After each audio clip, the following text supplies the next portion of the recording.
Bienvenue à votre nouveau numéro des 10 minutes juridiques par le cabinet d'avocats Lando Associés pour VK. Dans quelques instants, notre grand dossier sur la responsabilité financière des gestionnaires publics, un an de réforme. Mais tout de suite, les brèves, retrouvons Maître Éric Lando.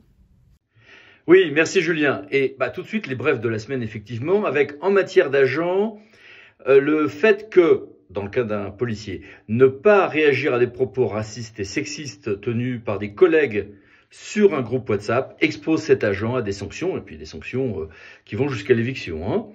L'absence de droit à l'acquisition de jours de congé annuels pendant une absence, pour un motif autre qu'un accident de travail ou une maladie professionnelle, n'est pas contraire à la Constitution, nous dit donc le Conseil constitutionnel. Mais souvenons-nous qu'en septembre dernier, la Cour de cassation, au nom du droit européen, avait estimé que les droits à congé maladie étaient acquis effectivement, même pour des motifs autres qu'un accident de travail ou une maladie professionnelle, au nom du droit européen. Donc le débat n'est pas totalement clos.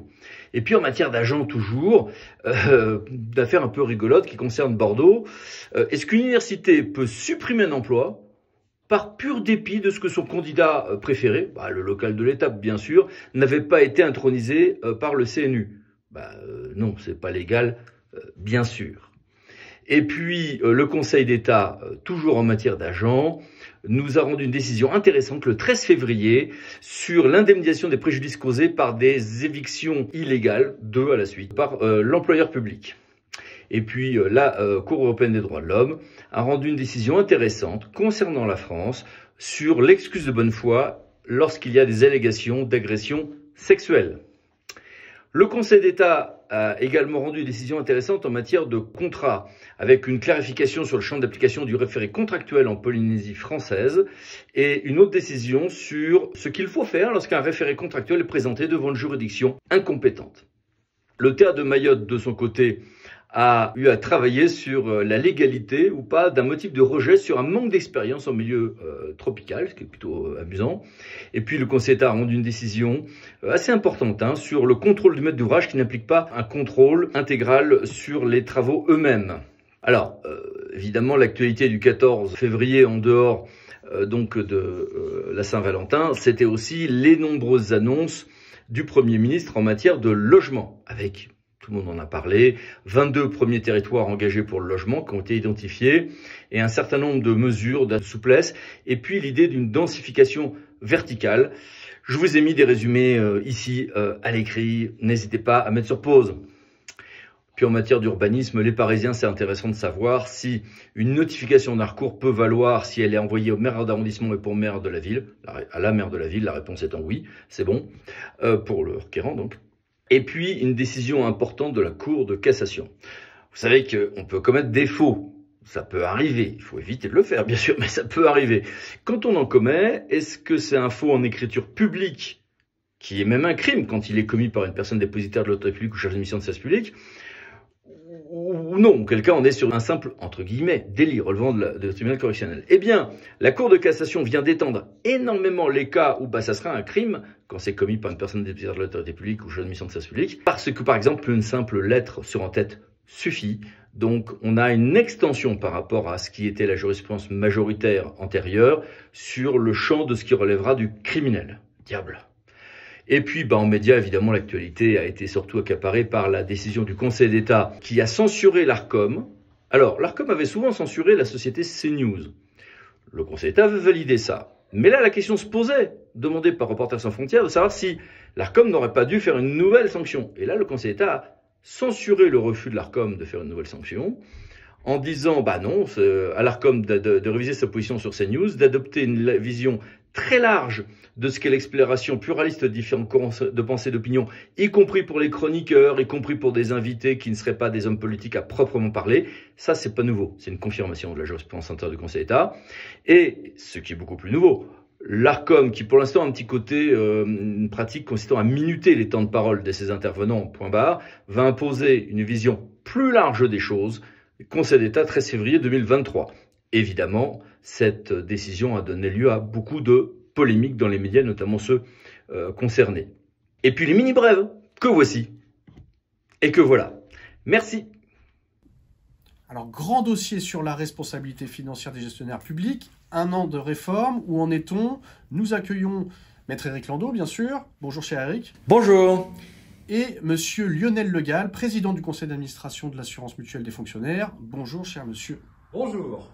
Alors, Éric, de quel régime parlons-nous? Dans notre droit, il y a beaucoup de régimes de responsabilité. On peut devoir indemniser une victime, responsabilité civile ou administrative. On peut voir sa responsabilité pénale engagée. On peut avoir du disciplinaire, même si c'est un petit peu autre chose que de la responsabilité. Et puis, il y a la responsabilité financière. Cette responsabilité financière dans le monde public, elle était divisée en deux gros blocs jusqu'au 1er janvier 2023. Les comptables publics, ceux qu'on connaît, ou ceux qui s'immisçaient dans les fonctions du comptable, qui étaient comptables de fait, via une association qui était en fait contrôlée par l'administration, pour certaines dépenses pour lesquelles il y avait des mentions volontairement erronées sur un mandat de paiement, sur certaines recettes, ça pourrait être plein de choses. Les comptables donc, on leur faisait payer, je schématise, le trou qu'il y avait dans la caisse. Dans certains cas, ils étaient mis en débet sous toute une série de réserves. Et puis les ordonnateurs, et sur le papier les comptables, quant à eux, pour certains des ordonnateurs en tout cas, pouvaient relever d'une juridiction qui siégeait à Paris, à la Cour des comptes, qui s'appelait la Cour de discipline budgétaire et financière, qui rendait peu de décisions, mais dont les arrêts étaient très intéressants. Et donc là, on avait une logique, un peu comme dans le pénal, mais c'est pas du pénal. J'ai des infractions, on regarde si on les a constituées et commises, et celle-là, on peut être sanctionné. Évidemment, la responsabilité pécuniaire et personnelle des comptables était dénoncée comme en crise en dépit d'une réforme il y a une douzaine d'années. Quant à la responsabilité des ordinateurs était faible et surtout chacun se renvoyait la balle. Chacun disait non, c'est la faute au comptable, c'est la faute au ordinateur, alors ils étaient jugés séparément. On a fusionné tout ceci. Finalement, ce ne sont pas les chambres régionales ou territoriales des comptes qui ont été les juges de première instance, mais directement la Cour des comptes, avec en fait des ressources humaines qui viennent largement des chambres, mais ça c'est une autre histoire. Et on fait un peu comme ce qui était autrefois la CDBF. Si vous m'avez bien écouté, vous avez retenu que c'est donc, j'ai une liste d'infractions financières et un grand nombre d'ordonnateurs et beaucoup de comptables vont pouvoir s'expliquer au besoin ensemble pour justifier qu'ils n'ont pas commis telle ou telle infraction financière ou que c'est pas eux, mais que c'est pas moi le comptable, c'est l'ordonnateur ou réciproquement, etc. Ce régime a été mis en place au 1er janvier 2023 et c'est un nouveau mode de responsabilité qui est profondément vraiment renouvelé par rapport à ce qu'il y avait avant. Il s'agit donc d'un régime avec une liste d'infractions financières. De quelles infractions financières parlons-nous? Oui, c'est ça. Il y a toute une liste d'infractions financières. Alors, il y en a une qui est un peu l'infraction financière balai, c'est celle du L131-9. C'est quand on ne respecte pas les règles de recettes ou de dépenses ou de gestion des biens. Et attention, qu'à cette occasion-là, on a une faute grave, commis une faute grave, et avec un préjudice financier significatif. Et notion susceptible de pas mal d'appréciation. Nous y reviendrons. Et avoir mal contrôlé ceci peut être également la commission de cette infraction. Le L131-10, juste après, c'est pour les emplois de direction d'un certain nombre d'organismes, le fait d'avoir causé un préjudice financier significatif, là encore par des agissements manifestement incompatibles avec les intérêts, par des carences graves dans les contrôles, etc. Les fautes de gestion censurées sont donc à cette occasion-là vraiment des carences lourdes, des choses lourdes. À noter aussi une infraction d'octroi d'avantages injustifiés. Alors quand on le formule comme ça, on pense à l'octroi d'avantages injustifiés du délit de favoritisme de l'article 132-14 du code pénal. Non. Ça, c'est censuré en réalité via le 131-9 qu'on a vu tout à l'heure. Non, l'octroi d'avantages injustifiés, dans ce cadre-là, c'est un peu l'équivalent de la prise illégale d'intérêt pour l'article 432-12 du code pénal. C'est le fait d'avoir donné des avantages à autrui ou, désormais, à soi-même. Il y a une infraction aussi sur le non-respect des règles en matière de contrôle budgétaire pour certains engagements de dépenses. Le fait d'avoir engagé des dépenses sans avoir la qualité d'ordonnateur, et puis 2 infractions très importantes, on va y revenir, sur l'inexécution des décisions de justice, et puis la gestion de faits, elle a failli disparaître finalement, ça reste bien une infraction financière. Donc, et puis il y a une infraction nouvelle aussi sur le fait de faire échec à une procédure de mandatement d'office. Et comment le juge les apprécie-t-il? Comment le juge a-t-il apprécié tout ceci? Il y a beaucoup de choses à dire. si je résume très très vite, on a des vrais risques sur les 2 infractions, sur la non-exécution des décisions de justice et probablement sur l'opposition à un mandatement. Là, il y a une certaine automaticité de la sanction, plus pour une des 2 infractions que sur l'autre, qui ont conduit dans l'affaire d'Ajaccio notamment à des choses importantes, et dans une autre affaire à descendre assez bas dans la hiérarchie des gens considérés comme ordonnateurs et qui suivaient les questions de contentieux. Confirmation aussi de ce qu'on savait déjà sous l'ancien régime de la CDBF que dans ces poursuites, le parquet financier va pouvoir assez facilement jouer sur des prolongations des délais de prescription de manière très large. On sait aussi que il n'y a pas, c'est la fameuse affaire Alpexpo, puis il y en a une autre aussi, que quand on donne un cadeau à soi-même ou autrui, c'est censuré. Mais si c'est un cadeau donc à soi-même antérieur à 2023, ça ne sera pas censuré, sauf si on réussit à le censurer par d'autres infractions, ce que le juge a admis pour l'instant avec réticence. Vous avez vu que sur certaines infractions, on parle de fautes graves et d'enjeux de préjudice financier.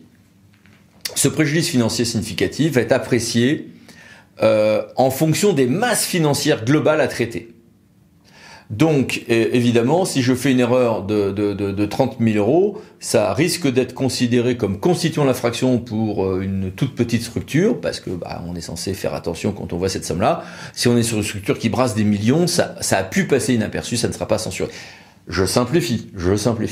De même que, par exemple, la notion de préjudice financier pour les marchés publics, ça va pas être le montant du marché, mais un différentiel, difficile à estimer, entre ce qu'est la dépense effectivement faite par rapport à ce qu'elle aurait été faite si on avait bien respecté le droit de la compte publique. Pas toujours facile à estimer tout ça. On descend assez bas dans la hiérarchie, donc c'est un lien vraiment, c'est-à-dire que des gens qui suivent, qui sont des maillons essentiels dans la décision par exemple de payer une somme ou de ne pas exécuter une décision de justice, peuvent se retrouver être considérés comme ordonnateurs parce qu'ils ont un peu de marge de manœuvre là-dessus. Et d'ailleurs, il y a un jeu complexe, assez subtil, un peu différent de à quoi nous sommes accoutumés, sur les ouvertures de parapluie pour se protéger. Autre élément aussi pour les entreprises publiques locales, les contrats de management de transition ou autres, on savait déjà qu'il fallait oublier, maintenant on sait que c'est une infraction financière en plus, donc vraiment, il faut oublier. À quoi un tel type de dossier ressemble-t-il ? À quoi ça ressemble ? Alors ça c'est passionnant. Mais c'était déjà le cas avant, la Cour des comptes ou la CDBF. On a des instructions très précises, très minutieuses, avec beaucoup d'échanges écrits, des affaires qui ne vont pas parfois jusqu'au bout, mais avec toujours beaucoup de poursuites, un échange parfois entre les rapporteurs, le parquet et les différents avocats. Donc, de ce point de vue-là, c'est assez passionnant et c'est très bien fait. En termes de pure procédure, il y a des améliorations qu'on attend en termes notamment d'échange d'informations électroniques, mais ça va venir. Donc de ce point de vue-là, pour un juriste, c'est passionnant. En revanche, pour une personne poursuivie, c'est terrible. Alors vous allez me dire, le plafond des amendes, c'est 6 mois de rémunération avec quelques plafonds et quelques ajustements à ce que je viens de vous dire. Oui, mais quand vous êtes condamné, quand monsieur X, directeur général ou directeur financier de telle structure est condamné, que c'est publié partout, pour le CV c'est pas terrible. Et surtout, ce que je vois moi, aussi bien dans l'administration publique que dans les organismes de sécurité sociale, c'est qu'on a des gens qui sont extrêmement stressés, et légitimement, par ceci, c'est tout à fait évident.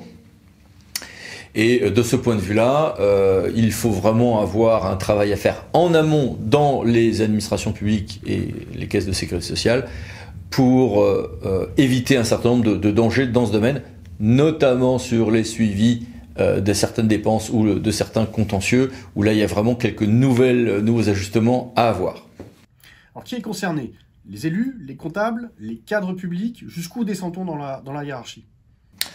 Alors, sur ce point, première remarque, oui, ça inclut les comptables, oui, ça inclut les cadres publics, dès qu'ils semblent avoir en pratique la gestion d'un domaine. Par exemple, sous l'Ancien Régime, certes, mais des gens qui étaient en pratique directeurs financiers, en fédération sportive par exemple, ont pu être ceux qui étaient poursuivis. Et un agent qui suit les contentieux peut se retrouver responsable alors qu'il n'imaginait pas un instant qui a été d'ordonnateur, je suppose. Donc on va assez loin. Il y a une grande exception pour certains personnels de direction de cabinet et d'élus nationaux ou locaux, mais avec toute une série de dérogations.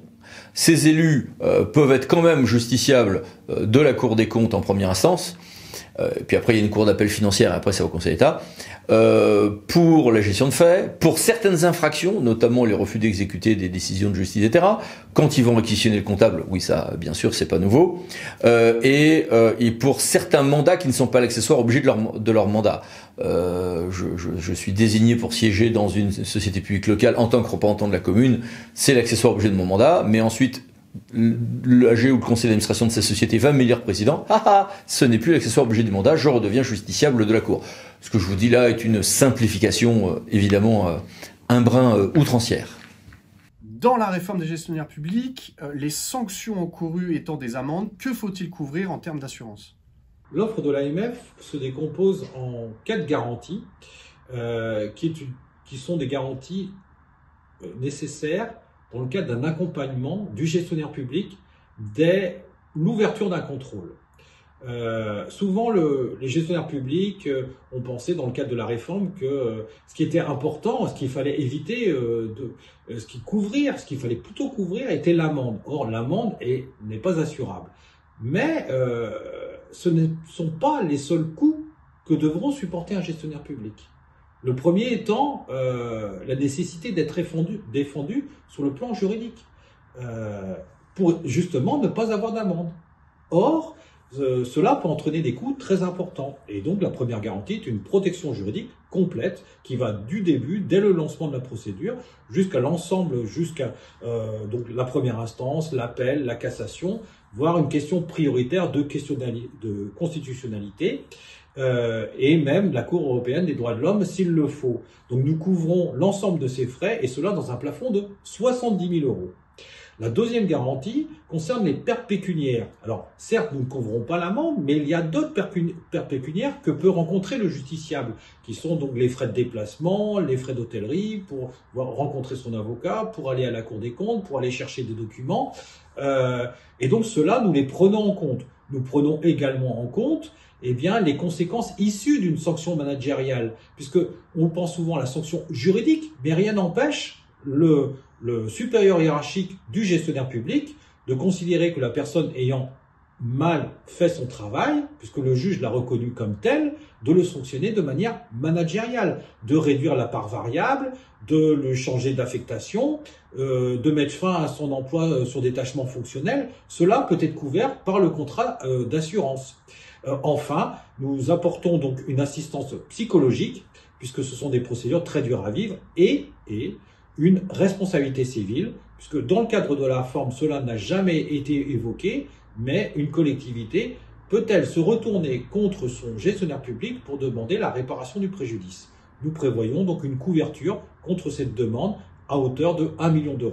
Voilà l'ensemble des 4 garanties prévues dans notre contrat. Est-il possible que la collectivité prenne à sa charge les frais d'assurance? Nous avons créé à côté de ce contrat donc APICO individuel, le contrat APICO Group, qui comporte ces 4 garanties, mais qui lui est un contrat de responsabilité civile auquel on a adjoint une protection juridique. Donc c'est d'abord le contrat de responsabilité civile pour couvrir la collectivité contre les dommages causés par leur gestionnaire public, leurs collaborateurs. Donc toujours cette responsabilité civile à hauteur d'1 million €, mais également d'autres responsabilités civiles pour couvrir les erreurs de RIB, les fraudes au virement, les erreurs de caisse, pour que la collectivité puisse être dédommagée du comportement ou des erreurs que peuvent commettre leurs gestionnaires publics. À côté de cela, nous avons adjoint une protection juridique pour défendre le gestionnaire public devant donc la Cour des comptes. Cette protection juridique est exactement la même que dans le cadre de l'APICO individuel, avec une enveloppe donc très large, allant jusqu'à 70 000 € permettant d'exercer l'ensemble des procédures. Donc c'est une protection juridique très haut de gamme. Enfin, une assistance psychologique, qui est normal qu'une collectivité publique donc accompagne leurs collaborateurs dans ces moments, et puis donc les pertes pécuniaires, mais limitées uniquement aux frais de déplacement des collaborateurs, des nuitées. les pertes pécuniaires liées à la rémunération ne sont pas couvertes dans ce cadre-là, puisque c'est la collectivité elle-même qui sanctionne de manière managériale leurs collaborateurs. Donc évidemment, elle ne va pas s'assurer pour eux. Eh bien, cher Eric, merci à toi. Merci, au revoir. Monsieur Le Gall, merci à vous. Au revoir. Et merci à vous de nous avoir suivis. À très bientôt pour un nouveau numéro des 10 minutes juridiques par le cabinet d'avocats Landois Associés pour VK. N'oubliez pas de vous abonner et à très bientôt. Merci à vous. Au revoir.